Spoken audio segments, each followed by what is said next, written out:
Bismillaahi Raxmaani Raxiim. Halkan waxaan ku duubaynaa tix gabay oo gaaban oo magaceeda la yidhaahdo Qaduuc. Wuxuu daba socdaa gabaygii qaafleyda ahaa ee uu tiriyey Cabdidhuux Abdiyo Cali. Qaduuc magaca waa meeris ku jira gabayga dhexdiisa waana ugu magac daray. Aniga magacaygu waa Cabdifataax Faarax. Dhegeysi habboon. Indhaweyd ma qiimaynin gabay mana qorshaynayne. Indhaweyd ma qiimaynin gabay mana qorshaynayne. Qalbigayga waataan ka jaray waan aqoonsadaye.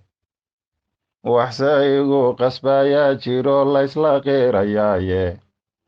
Ummati baan waxuugu sheegayaa qaar dadkeenna ahe. Cabdiyow qalayda dirtiyo gabayga qaabkaasa. Naxwahaad qadiimayseed sidii qaariga u sheegtay. Ka qisooday waataan martida qaybta ka ahaaye. Ka qisooday waataan murtida qaybta ka ahaaye. Anuun qariiska tuuraynin baan qiray codkaagiiye. Qadafuma hadlaayiyo marnaba qolaa taageede. Qofna uma gafaaye si guud yow garnaqayaaye. Qofna uma gafaaye si guud yow garnaqayaaye. War qurba joogta nimanka dadeed quudka jiirinaysay. Qaaraan ka bixiyay raggaad ugu qudbaynayso. Qosol waxay u haystaan inay qarashka keenaane. Boqol qolof ahoy dhiibayaan yaalla qiira weyne. Inay badi dadkii quudiyeen yay isu qaateene. Mana aha wuxuu ruux qumani qaadan karayaaye. Mana aha wuxuu ruux qumani qaadan karayaaye. Warqasnadaha wixii oogu jiray way qarsanayaane. Bangiyada wixii lagu qufulay qaar ma bixiyaane.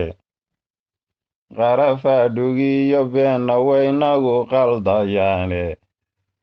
Qaduucnimana waa lagu yaqaan duul qaxooti ahe. Qaxooti markaan leeyahay qof ma aha, qolo ma aha, qaarad ma aha. Waa Ismaaciil Gumcadlaha qaaradaha adduunka oo dhan yacni ku nool. Waddan ka soo baxay qofku markuu meel intuu ka soo tago qaryad kale ku biiro nolosh cusub iyo maaragtay population cusub uu qaabilo weligaa lagama daraa ku filan taa weeye macnuhu in la fahmo wey. Qaduucnimana waa lagu ogyahay duul qaxooti ahe. War qalcadaha colaadaha jiriyo furinta qiiqaysa. Qabqabtiyo dagaalada sodiyo qoriga ximaya. Qayla dhaanta soo yeedhayiyo qabada baaruuda. Qadar weeye abaaraha qabsaday ee arriga qaatay.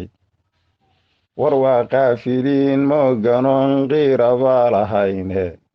Qulubtooda kama dhaadhacsana qaxarka muuqdaaye.